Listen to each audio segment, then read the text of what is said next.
Hello and welcome to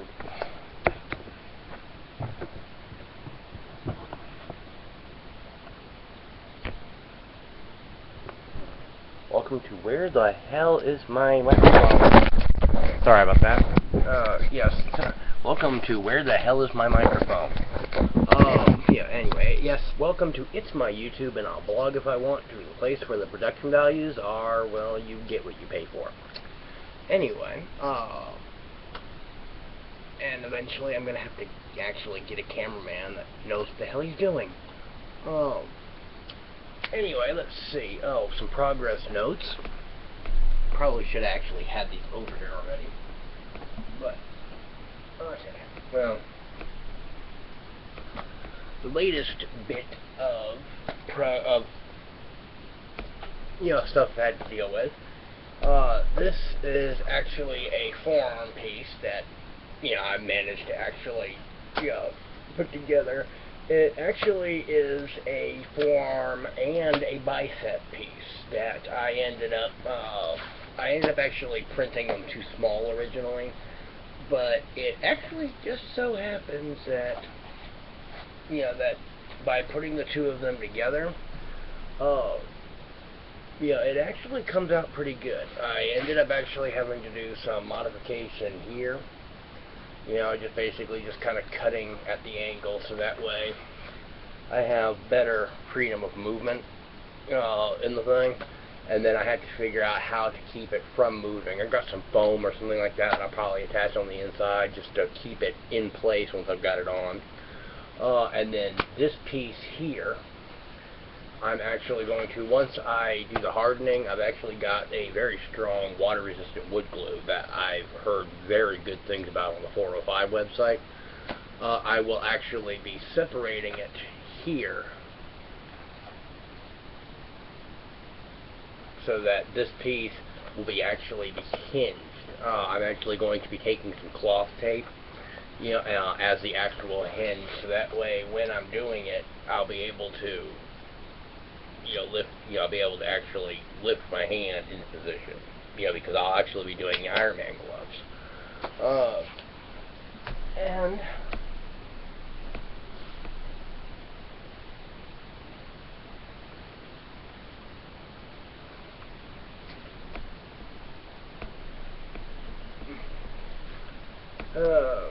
my original attempt at the chest plate, this is actually the Heartbreaker variant.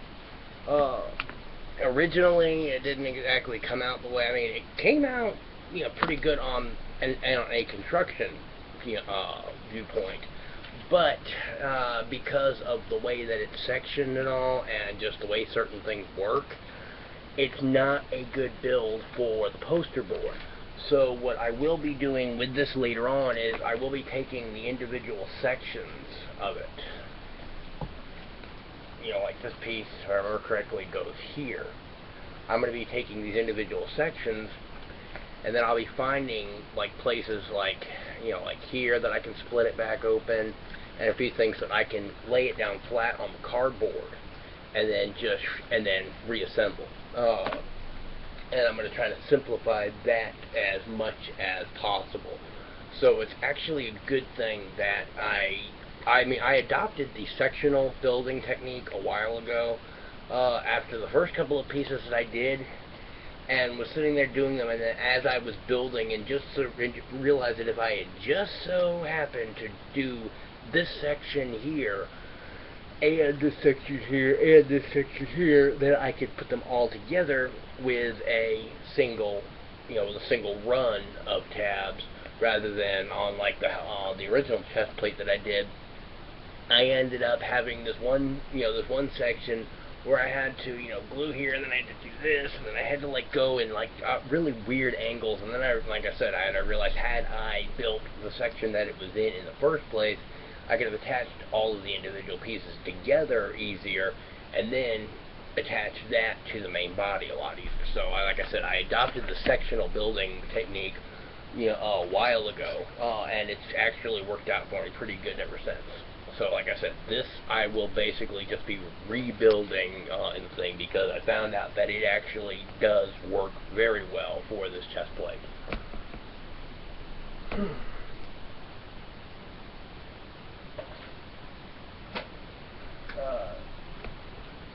then I'm actually glad that this came out a little bit bigger than it's supposed to. I can easily resize this, but I want to see how well it actually ends up, coming out in relation to the rest of the armor. But basically, I'm probably just going to have to probably just take this section right here out on both sides, and that will just kind of bring it up. I want to make sure that I at least have some range of movement with it.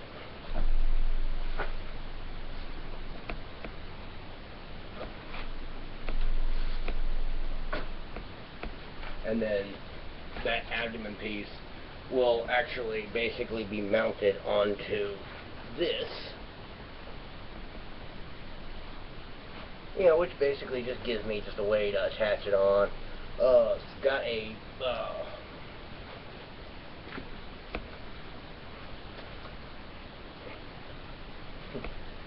well, I'm glad I'm doing all of this tryout stuff now. But yeah, I can.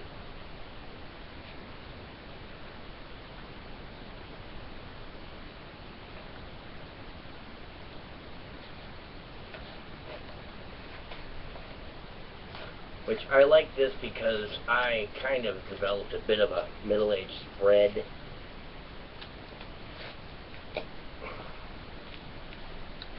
I can, if necessary, add a little bit more Velcro to this, but then yeah, the main section of the ab plate will be there, and then I will be attaching the central front plate to right here. And then this strapping system here. On the next iteration, oh my God, it does look like I have a gut. Oh my God. Anyway.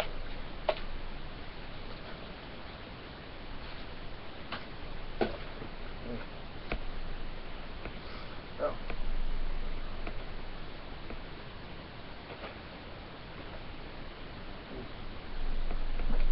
Yeah. And then this is what I'm having the most issues with right now. In terms of final construction and things like that. But yeah, this is the back plate, and then if I've got time, I've got another piece that I'm actually going to be doing as an add-on to this, so that I'll be able to either have this jetpack add-on that I've designed, well, I've modified a couple other another pattern that I like, that by rearranging some of it has made a very good jetpack add-on. And then this is actually a modified Mark IV chest, torso frame, and so I just basically got that, and then I'll be doing a few things, like I'll be cutting slits inside here that I'll be able to run some hot glue in, and then push that against the back plate on the inside to secure it a little bit better.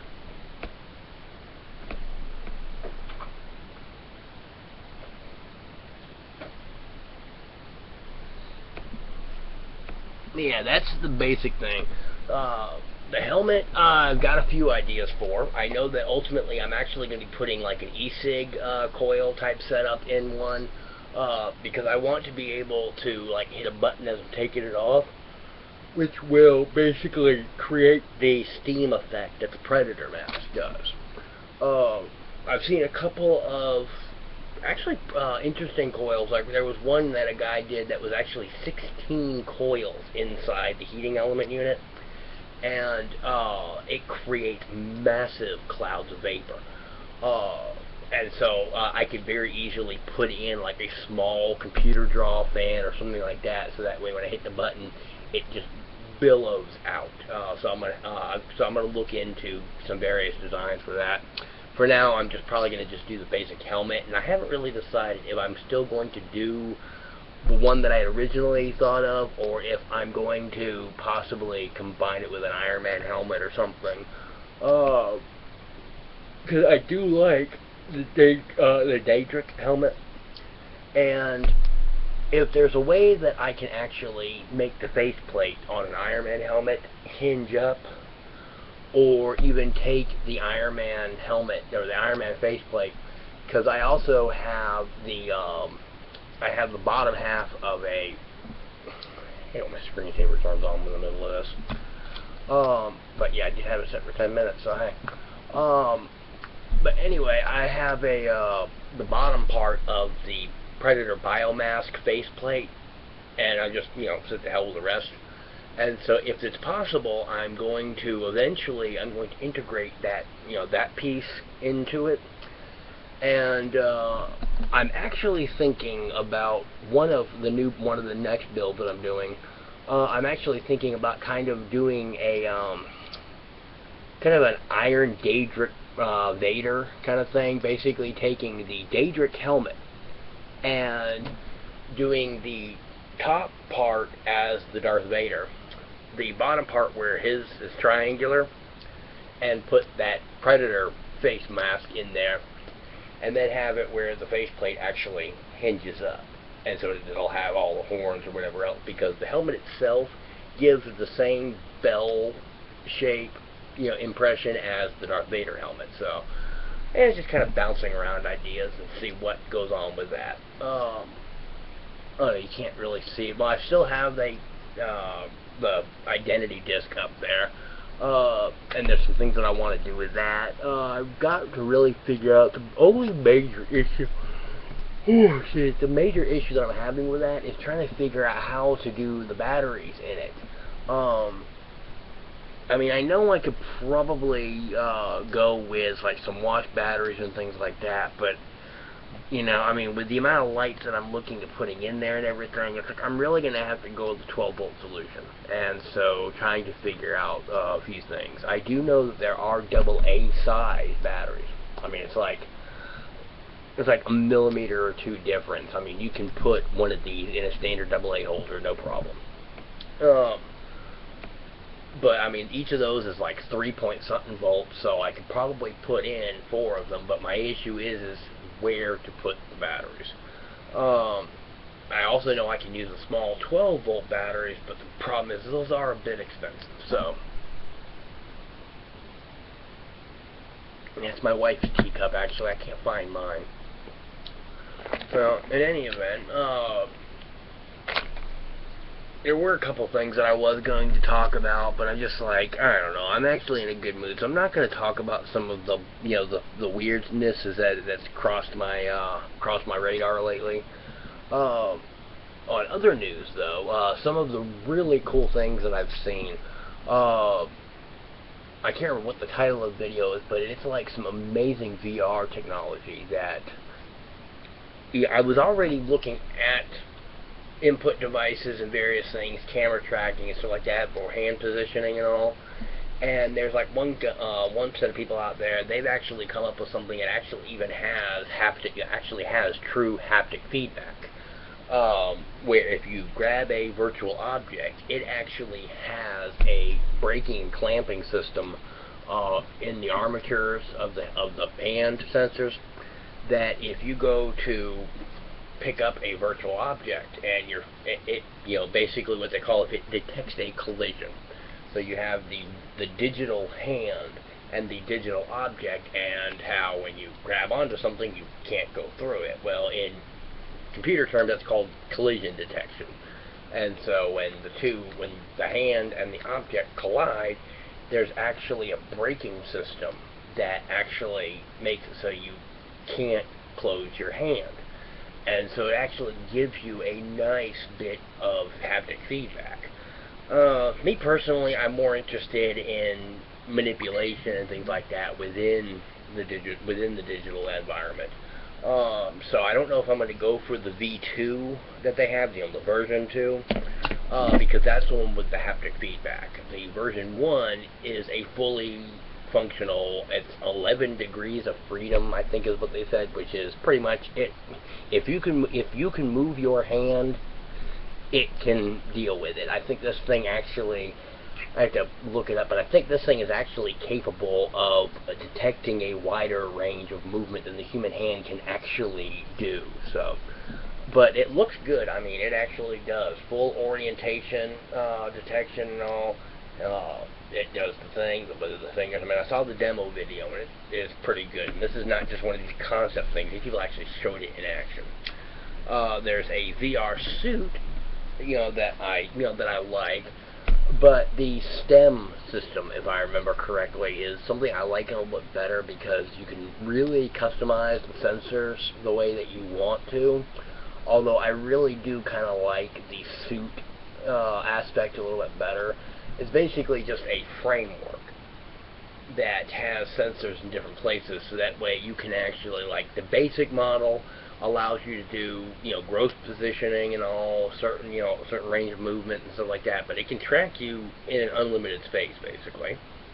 Then they have, their next level, which is like a full body with so many, and then they have, like, I think they have, like, one more, and then the deluxe model, which has, like, a bunch of sensors. It can actually detect you shrugging your shoulders. It can detect very accurate positioning and all. So depending on what I decide to do with that, I'm more interested in at least getting the hand, and at least the actual main body tracking, because my idea is I want to be able to do things like the Holodeck, where you can actually be in an interactive space for arena gaming or anything like that. But I'm more concerned with doing a digital drafting table kind of deal, and being able to scale that up into a full room, much like in Iron Man, Iron Man 3, I think it was, where you had the full room, or even in Iron Man 2, actually. But you have the full room to be able to do the projection in, is what I would like to go for, because I have, like, hybrid vehicles and things like that I've got in mind. I've got, like, an entire range of ideas. I'm actually putting together my notes to be able to discuss a few things in the next couple episodes, talking about my life enhancement suite that I want to do, that basically pertains to the assistive technology stuff.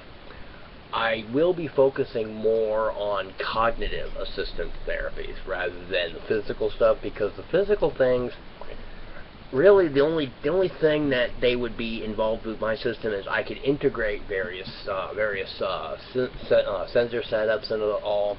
Somebody's in a wheelchair, to be able to, like, when they're coming home, they've already got a wide range of products that I can just pretty much take general market stuff and add it in. Like, if somebody in a wheelchair is coming home, once they cross the geofence, which is the detection area that you set around your house or any other place, then, it's like, okay, the heat turns to this, the lighting goes to this and whatever, and there's an entire range of products already out there that I just have to integrate into my system. I'm talking about more along the lines of that there are a whole range of people out there that need reminders of, say, their appointments, to take medication, to do all of the different stuff that needs to be done. Feed the cat, clean the litter box, take out the dog, eat. Yes, I actually do need reminders to eat. And as embarrassing it is to say, yes, there are times I do forget to breathe, to be honest. Mostly if I'm involved in doing stuff like I'm reading a lot, or I'm, like, doing a lot of, like, computer, like, gaming and things like that. I'll be so involved in what I'm doing, and I tend to hold my breath when I'm concentrating on a specific task. And so I'll sit there and be doing that, and it's embarrassing to have to say that, yes, I actually forget to breathe at times. But, hey, I mean, everybody's got their little things. At least, I'm not as bad as I used to be, where I still sometimes forget to eat, because it's not so much forgetting to eat as it is that I find eating distasteful. I enjoy food and whatever else, but the whole concept of eating for intake of nutrition and everything is just kind of, I'm not one of those Aryans that, I want to live on sunshine and air. No, if I could actually have a completely liquid diet, I would not lose any sleep over it. And mostly because actually eating is just time consuming. But anyway,